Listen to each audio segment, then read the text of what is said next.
આવશે કઈ રીતે? આધ્યાત્મિકતા એટલે કોઈ નવો ધર્મ નથી, નવો કોઈ પંથ નથી. સત્ય પર પહોંચવું. અને એમાં આવશે પહેલામાં પહેલું સત્ય આપણે શું? પોતાના માટે. આપણને શું પોતાનો સત્ય પરિચય છે ખરો? તમને પૂછવામાં આવે તમે કોણ છો તો શું કહેશો? ભૌતિક પરિચય, શારીરિક પરિચય એ છે. તરત નામ બોલશો, કામ બોલશો, સ્થાન બોલશો, ક્યાં બોલશો, શું ભણ્યા છો, શું ધંધો કરો, બધું જ કહી દઈશું. પણ શું આપણે માત્ર શરીર છીએ? જે શરીર માત્ર કહે છે એ વાત ઉઠાવશો? હું માત્ર શરીર છું તો કોણ છો? તમારા મુખે કોણ છો? શરીરની સાથે અથવા શરીરને ચલાવનાર એ હું એક ચૈતન્ય શક્તિ આત્મા છું. હવે એ સમજીએ છે પણ આખા દિવસમાં આપણને યાદ આવે છે કે હું અંદર બેઠેલી આત્મા અત્યારે બેઠા બેઠા કાનોથી સાંભળી રહી છું. કાન સાંભળે છે કે અંદર બેઠેલી આત્મા સાંભળે છે? આમ કોણ કરે છે? બહુ ઊંડાણથી વિચારવાનું છે. એટલે આ શરીરને ચલાવનાર હું કોણ? આ પહેલી છે આ પ્રશ્ન. એ સોલ્વ કરો. હું અને મારું બે અલગ અલગ બે શબ્દ છે. વ્યાકરણની દ્રષ્ટિએ બે અલગ છે. તમે કહેશો મારું શરીર, મારી આંખો, મારા હાથ, મારા પગ, તો હું કોણ? એ ભૂલી ગયા. અને એવું ક્યારેય વિચારતા નથી કે હું અને મારું અલગ છે. હું આત્મા અવિનાશી છું, શરીરે વિનાશી છે. 5 તત્વોથી બન્યું છે. એના વિકાસ માટે 5 તત્વોની એની જરૂરત છે. હવા, પાણી, ખોરાક જે પણ છે બધા તત્વોથી શરીર પણ ચાલે છે. તો આત્માને વિકાસ માટે શું જોઈશે? આત્માના વિકાસમાં શું જોઈએ? જે આગળ બતાવ્યું ગુણો, આત્માના 7 ગુણો છે એ જોઈએ, જે બધાને જરૂર છે. જે આપણા અસલી ગુણો છે, ઓરિજિનલ ગુણો. દરેક વસ્તુ પોતાની ઓરિજિનલ સ્થિતિ પર પહોંચવા માંગે. આજે પાણી પહાડો પર પડે, નદીઓના રૂપે જાય, દોડતું દોડતું સાગરમાં, પાછું ક્યાં જશે?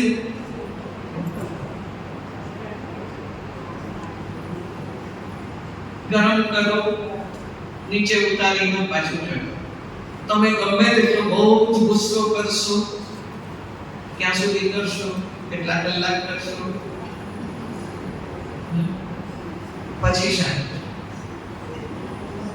કલાક કર્યો પછી કારણ આપણો સ્વધર્મ શાંતિ છે, મૂળ ગુણ શાંતિ છે. જ્ઞાન, ઘણું બધું જ્ઞાન દુનિયાથી હોવા છતાં પણ હજુ જ્ઞાનની કમી છે. ત્રણેય લોકોનું જ્ઞાન, ત્રણેય કાળોનું જ્ઞાન, એ બધું નથી. જીવન જીવવાની કળાનું જ્ઞાન, જેમ દિવ્ય જીવન બનાવ્યું તો એમને નહીં બનાવ્યું. રોજ સમજ, જ્ઞાન સાંભળીને સમજીને જીવનમાં અપનાવતા ગયા. સારું લાગ્યું જેથી અપનાવતા ગયા, ફાયદો થયો જેથી વહેલા ઉઠીને આવે. કોઈ એમને આવે 2 વર્ષો સુધી કંઈક મળતું હશે તો આવતું હશે. પણ એના માટે શું જોઈએ? ધીરજ જોઈએ, પુરુષાર્થ જોઈએ, મહેનત જોઈએ. તો આત્મા મૂળ વાત શું છે? હવે આપણે અંતર જગતમાં નજર કરીએ, પોતાને એકાગ્ર કરીએ. કારણ અંદર ઊંડે આત્માની અંદર ખૂબ ખજાનો રહેલો છે, આપણને ખબર નથી. અને એ ખજાનો કઈ રીતે કાઢવો લેવો એ સમજ નથી, એની વિધિ નથી. એક વખત એક ખેડૂત હતો જેની પાસે થોડા ટુકડા જમીન હતી, પણ કશો પાક થતો નહોતો. એટલે બંજર જમીન કે એવી જમીન હતી. પરિવારને થોડું ઘણું ક્યાંક કામ કરે અને થોડા કોઈ પાસે ઉછીને લઈ આવે અને પરિવારને ચલાવતો. થોડા સમય બાદ બધાએ આપવાનું બંધ કર્યું. પછી તો એને ખૂબ ખોટા વિચારો આવવા લાગ્યા. એ જમીન પર બહુ વિચારે છે કે મારું આવું જીવન આવું દુઃખમય, એના કરતા તો હું આપઘાત આવું વિચારતો હતો. એટલામાં 4-5 ટોળું એના તરફ આવતું હતું અને આવીને એમને કીધું કે અમે અહીંયા જે થોડું ઘણું જોયું છે, શોધ્યું છે, એનાથી એવું લાગે છે કે આ જમીનમાં નીચે ખૂબ તેલ છે. તો અમને એ જોવા માટે નીચેથી ઉપર આવે છે કે નહીં, શું આવે છે વગેરે ફાઇનલ કરવા તમે અમને થોડા સમય માટે આ જમીન આપશો, હું તમને પૈસા આપીશ. પહેલાને તો જોઈતું હતું કે મારી પાસે ખાવાનું પરિવાર ચલાવાય નથી, એટલે એને કહ્યું તમે કરો. એમને ડ્રિલિંગ કર્યું, નીચેથી એટલું બધું તેલ નીકળેલું કે 80,000 બેરલ રોજના ભરી શકે એટલું બધું. પછી એને શું કર્યું? સદો કર્યો, મેં તને આના લાખો રૂપિયા આપી દઈ, અમને આપી દેજે. તો એને એમ વિચાર્યું કે જે જમીન ઉપર બેઠા હું વિચાર કરતો હતો કે હું મારું જીવન હવે ખતમ કરું, મારે જીવવું જ નથી. અને ત્યાં જો આ જમીનની અંદર કેટલો બધો ખજાનો છે મને ખબર નથી. એવી હાલત આપણી છે. આપણી અંદર ખજાનો છે, પણ દોડીએ છે. શાંતિ જોઈએ છે તો જંગલમાં જઈશું, શાંતિ જોઈએ છે તો મંદિરમાં જઈશું, શાંતિ જોઈએ છે તો કોઈ થિયેટરમાં જઈશું વગેરે.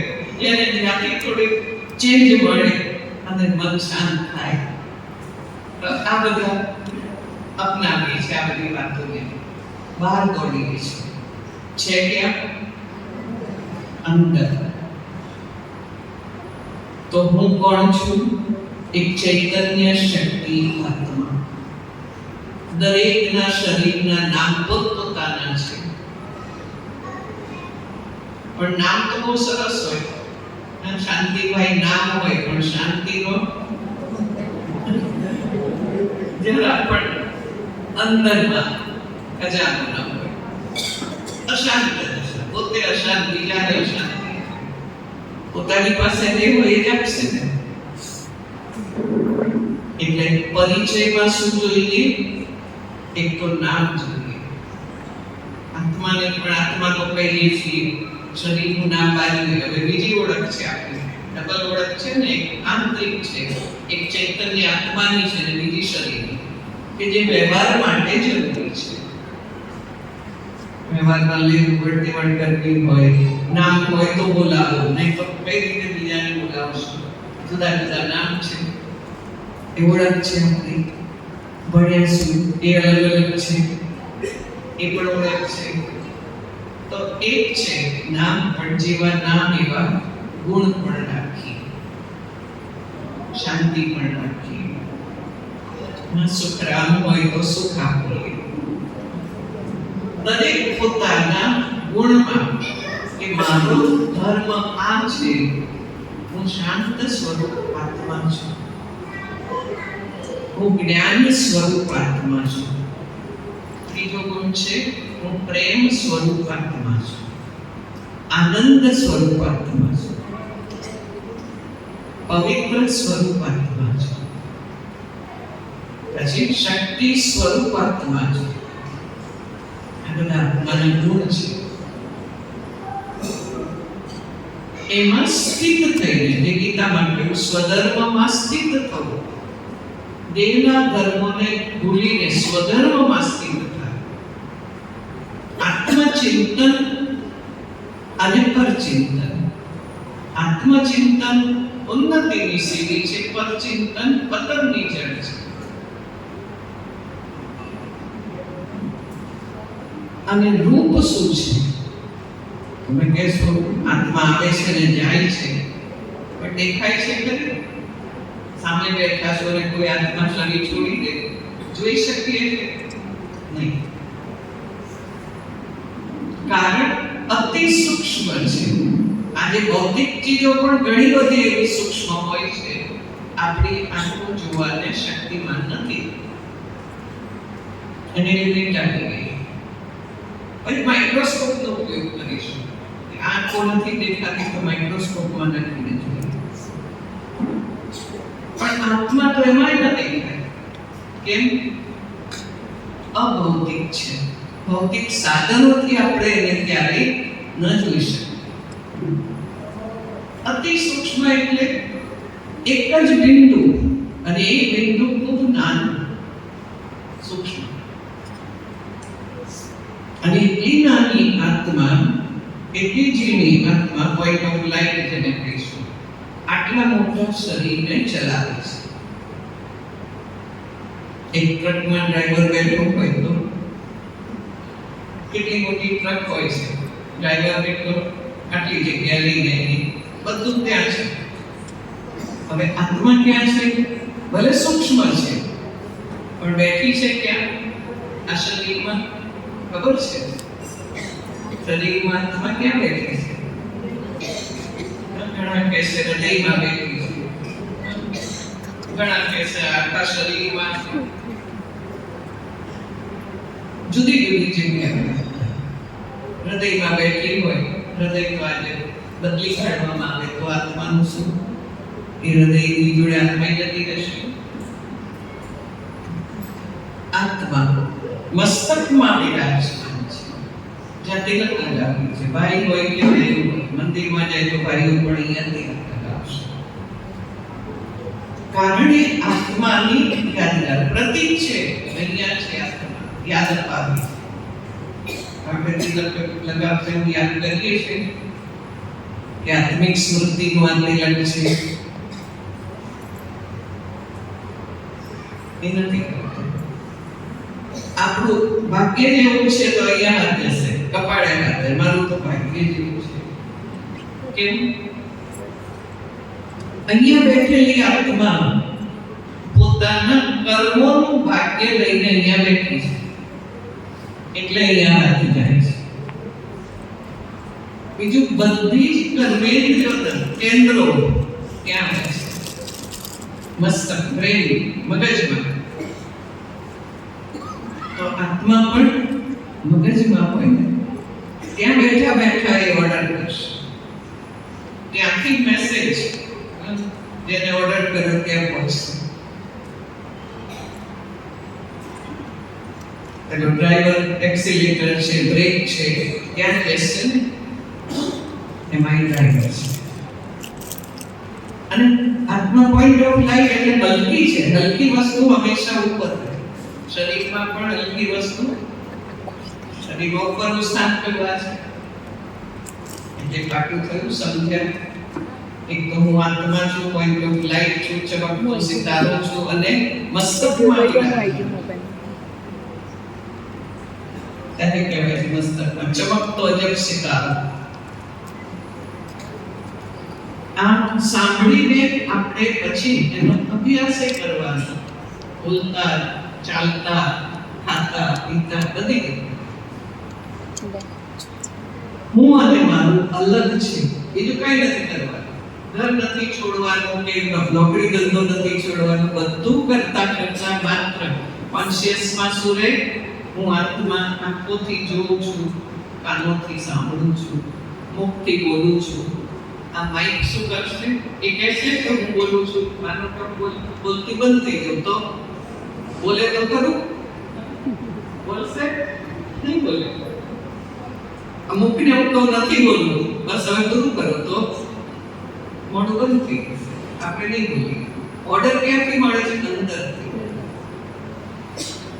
અને આત્મા મન, બુદ્ધિ, સંસ્કાર સહિત ચૈતન્ય શક્તિ.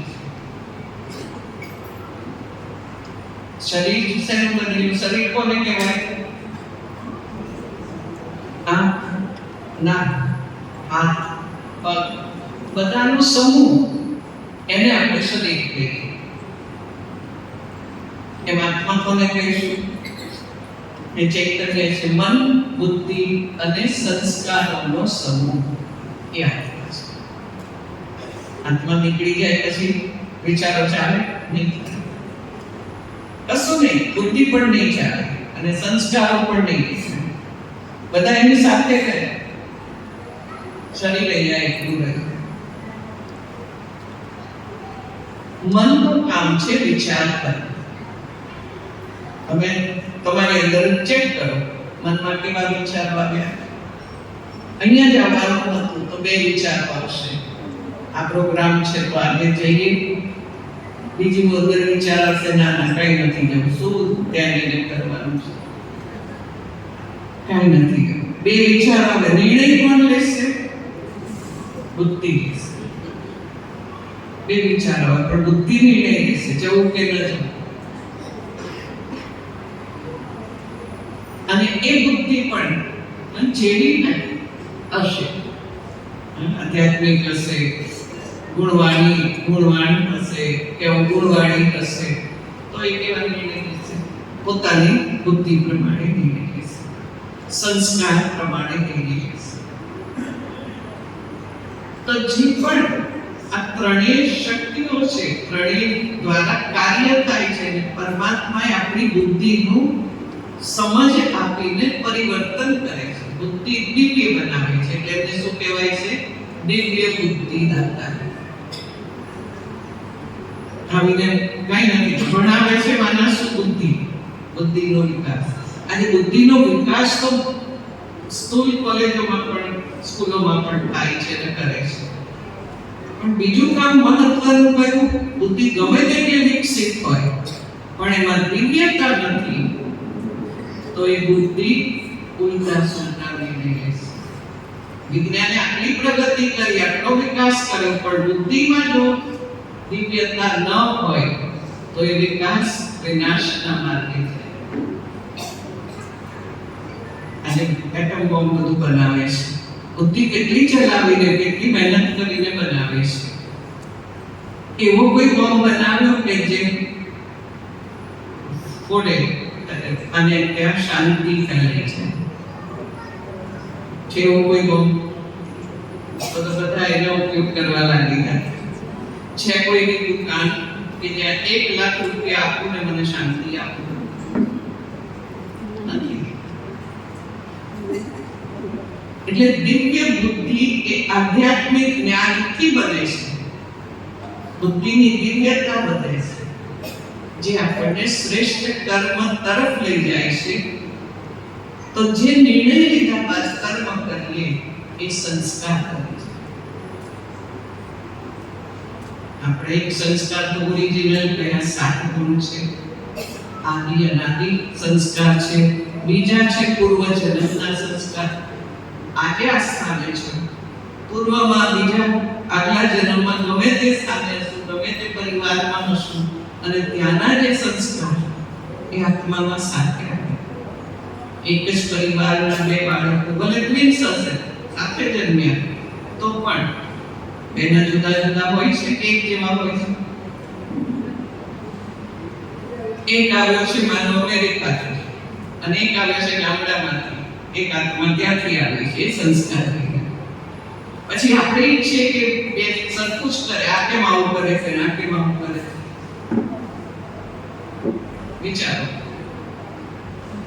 જેવું રેકોર્ડિંગ થયું હોય એવો જ અવાજ આવશે. સંસ્કાર રેકોર્ડ થઈ ગયા છે કે જે આજે આ શરીરમાં હોવા છતાં પણ આપણે એને જોઈએ છીએ.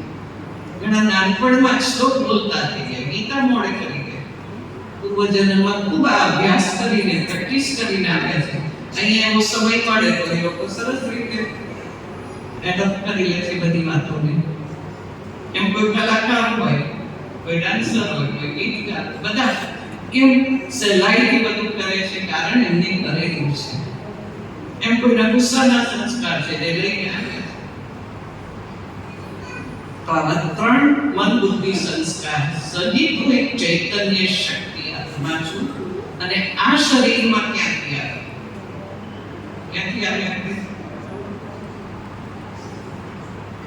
આ શરીરમાં આવ્યા છે પરમ નામ ઉપરથી.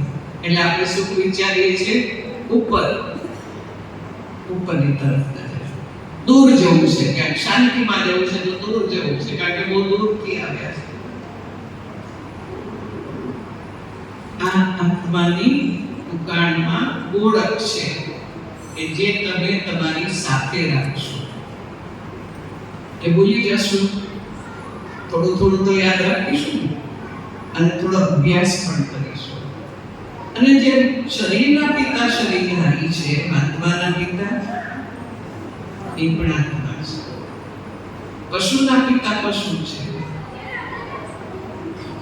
અને પરમાત્માના વિષયમાં પણ જોઈએ તો કેટલી બધી માન્યતાઓ છે.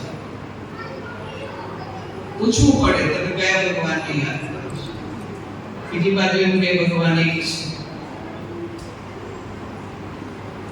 અને કઈ રીતે ઓળખાણ થાય?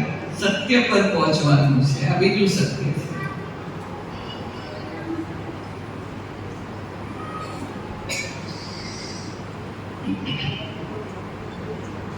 એટલે પરમાત્માને પણ ઓળખવાના છે. પરમાત્મા એને કહેવાય. આપણે સાચું સોનું છે કે ખોટું છે કે એના માટે કસોટી કરે ને કસવામાં, બરાબર, તો ખબર પડે છે. એમ આપણે ચાર પાંચ વાતોને સામે રાખીને પછી નક્કી કરીએ કે પરમાત્મા કોણ છે. જે સર્વોચ્ચ સત્તા છે, જેના ઉપર કોઈ નથી, ન એના માતા પિતા, ન એના ગુરુ, ન એના શિક્ષક. એવું કોણ હોઈ શકે? વિચારો. કોઈ દેવદારી ન હોઈ શકે. જે સર્વ ધર્મને માન્ય છે. એવું કયું પ્રતીક છે પરમાત્માનું? હિન્દુ ધર્મમાં જુઓ તો ચારે ધામની યાત્રા કરો તો શિવલિંગની આપણે મૂર્તિઓ જોઈએ છે, જેને હાથ પગ મોડું કાંઈ નથી. ઈસુ ખ્રિસ્તે કહ્યું ગોડ ઇઝ લાઈક. બીજા ધર્મમાં જુઓ, મુસ્લિમ ધર્મમાં પણ જુઓ તો અલ્લાહ કહેવામાં આવે છે. બૌદ્ધ ધર્મમાં જુઓ તો 3 ફૂટનું સ્ટેન્ડ ઉપર શિવલિંગ આકારનું પ્રતીક. અને મુસ્લિમ ભાઈઓ મક્કામાં જાય ત્યાં પણ ગોળ કાળો પથ્થર. સત્ય બધે એક હોય. તો જે દેહધારી છે કોણ છે? દૈવી ગુણ સંપન્ન દેવી દેવતાઓ છે. એ પરમાત્માની શ્રેષ્ઠ રચના છે. પણ એના રચયિતા રામેશ્વરમાં રામકોની પૂજા કરતા તો કહેશે શિવલિંગની સ્થાપના. કોપેશ્વરમાં શ્રી કૃષ્ણએ શિવની સ્થાપના. જોશો તો એ બધા કોને યાદ કરતા? ત્રીજી વાત, એ સર્વોપરી સત્તા છે તો બધા વાતોથી પરે છે. જન્મ મરણથી પરે છે, સુખ દુઃખથી પરે છે, અવાજથી પરે છે. એ કોણ હોઈ શકે? દેહધારી નામ. એવી જ રીતે સર્વજ્ઞ છે, બધું જ જાણવા વાળું. કારણ એ પુનર્જન્મમાં નથી આવતો. એટલે આ સૃષ્ટિનું જે નાટક છે ને, એની પૂરી સ્ટોરી એને ખબર છે. આપણા જન્મનું જ્ઞાન જે અર્જુનને કહે છે તું તારા જન્મને નથી જાણતો, હું જણાવું. એ છે સર્વજ્ઞ. આવી ઉપાધિ કોને આપી શકીશું? તો કહીશું જે વિદેહી છે અર્થાત નિરાકાર છે, જેનો આકાર નથી, અને એ છે આપણી યાદગારમાં શિવ, જેના મંદિરો છે, ઠેર ઠેર મંદિરો છે. કોઈ ગામ એવું નહીં કે જ્યાં શિવનું મંદિર ના હોય. એનો અર્થ એ નથી કે આપણે શિવ પંથમાં આવી ગયા. શિવ નામ એનું કલ્યાણકારી અર્થ સહિત છે, નામ એવા ગુણ છે, એવું કાર્ય છે. શિવ અર્થાત શાંતિ, શિવ અર્થાત પવિત્રતા. એનું રૂપ તો જે આત્મા, પરમ પ્લસ આત્મા, એટલે પણ એક આત્મા છે, પણ પરમ એટલે સુપ્રીમ છે, ઊંચામાં ઊંચી છે, ગુણ અને શક્તિઓથી સંપન્ન છે, એટલે એને પરમ આત્મા. સુપ્રીમ એક જ હોય, અનેક ના હોય. અને ક્યાંથી ક્યાં રહે છે એનું નિવાસ સ્થાન, એ પણ જે આત્માઓનું ઘર છે, પિતાનું ઘર પણ એ જ હોય ને, એ પરમ નામ છે. અને સર્વ ગુણોનો સાગર છે, સદા માટે. અને આગળ જોઈએ તો એક જ વાત, સર્વ ગુણોનો એ સાગર છે, અને વિશેષ એનું કર્તવ્ય આ ધરા પર આવીને પરિવર્તન કરવું. શું? તમો ગુણીને સતો ગુણી બનાવવાના, પતિતને પાવન બનાવવાના,